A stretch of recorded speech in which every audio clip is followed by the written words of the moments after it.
Bom, no bloco anterior, você já disse que o cético não é um ateu, ou seja, ceticismo não é igual a ateísmo.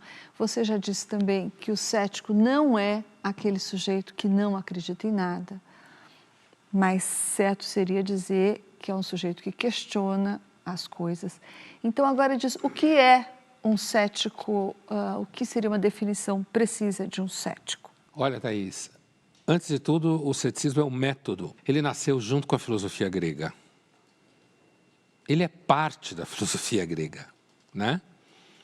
E na Grécia você tem, por exemplo, uma figura mítica chamada Pirro, que seria a primeira figura mítico-histórica relacionada ao ceticismo, tanto que durante muito tempo se usou a expressão pirronismo como sinônimo de ceticismo e pirrônico como sinônimo de cético. E ali o pirrônico, quer dizer, na Grécia Antiga, é um sujeito que não acredita em nenhuma teoria sobre coisa nenhuma, porque ele está sempre pondo, aqui eu vou ter que falar algumas expressões gregas e vou fazer as traduções para nós mortais, quer dizer, o cético, se alguém apresenta a teoria A, ele apresenta a teoria menos A. E ele pretende atingir aquilo que os gregos chamavam de isosteneia, que é o equilíbrio entre duas teorias. E o objetivo desse equilíbrio é mostrar que uma destrói a outra. Uma não fica de pé diante da outra. Portanto, o cético é alguém que diria em Roma como os romanos. Quer dizer, é alguém que valoriza os hábitos e costumes, não por entender que eles estão fincados em alguma tradição sobrenatural, mas pelo simples fato de, sabendo pela prática do método, que não dá para confiar em muitas das teorias, ou quase nenhuma, que são apresentadas pelos seres humanos, o cético tende a valorizar aquilo que é hábito estabelecido. Porque já foi testado. E que foi testado, exatamente isso. Foi testado ao longo de muito tempo. Portanto, o cético, ao contrário do que o senso comum associa, ele não é um cara que só acredita na ciência. O cético moderno tem a ciência em grande conta, porque a raiz da ciência é o ceticismo. É a ideia de que você deve fazer a diferença entre algo que pode ser testado em laboratório, algo que tem uma razoabilidade lógica, que tem uma representação empírica na experiência real importante, de algo que não tem nada a ver com isso, de algo que é completamente delirante, né? O cético reconhece que existem questões que são mais lógicas do que outras. Então, não é que o cético não tenha a ciência em conta, mas o cético, em relação à ciência, ele é muito mais um epistemólogo, é alguém que está discutindo a teoria da ciência, é alguém que pode dizer, fulano, vou dar um exemplo concreto assim, porque fulano fez dar aula em Harvard.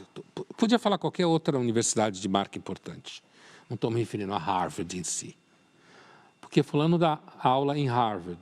Um cético diria, e daí?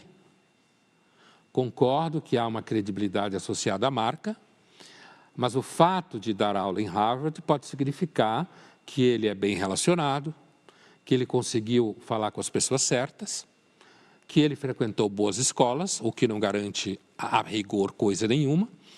E, além disso, dizer que fulano é de Harvard é um argumento que é aquilo que a gente chama de argumento ad hominem. É um argumento positivo em relação a fulano. É a mesma coisa que dizer assim, não, fulano não vale nada. Ele estudou na Universidade X, no fim do mundo. Não concordo com ele, eu trabalhei com esse cara e ele era muito antipático. O que isso tem a ver com ele saber alguma coisa ou não? Então, nem a ciência é sagrada para o cético. Nem a ciência e nem a razão, não é? Antes de tudo, a razão. E por quê? De novo, porque a razão não, porque tentar compreender e agir de forma racional não é importante? Claro que é, né? Inclusive porque a razão não é uma coisa, né? como os iluministas revolucionários franceses achavam que era, vestiram uma mulher de deusa grega, né? A deusa razão, né? Então, a razão não é uma pessoa, não é uma coisa, não é uma substância, como alguns filósofos chegaram a acreditar que fosse. Mas é claro que a razão é uma prática importante que ajuda você a entender que, normalmente, se o efeito A seguiu a causa A, é provável que quando se repetir a causa A, acontecerá o mesmo efeito A, certo? Ou seja, a razão ensina você que se um evento se repete em uma determinada condição, repetida a condição, provavelmente ele se repete, né? Como bem mostra a tradição noturna, como se fala, o lunar da filosofia, a razão é absolutamente incapaz de orientar uma pessoa diante de eventos como paixões avassaladoras, né? A razão vai, talvez, te ajudar muito pouco diante de uma experiência de quase morte, né? Ou de uma notícia de morte iminente, né? A razão talvez lhe ajude muito pouco quando você vê alguém que você confiava profundamente puxar o tapete de você no trabalho, né?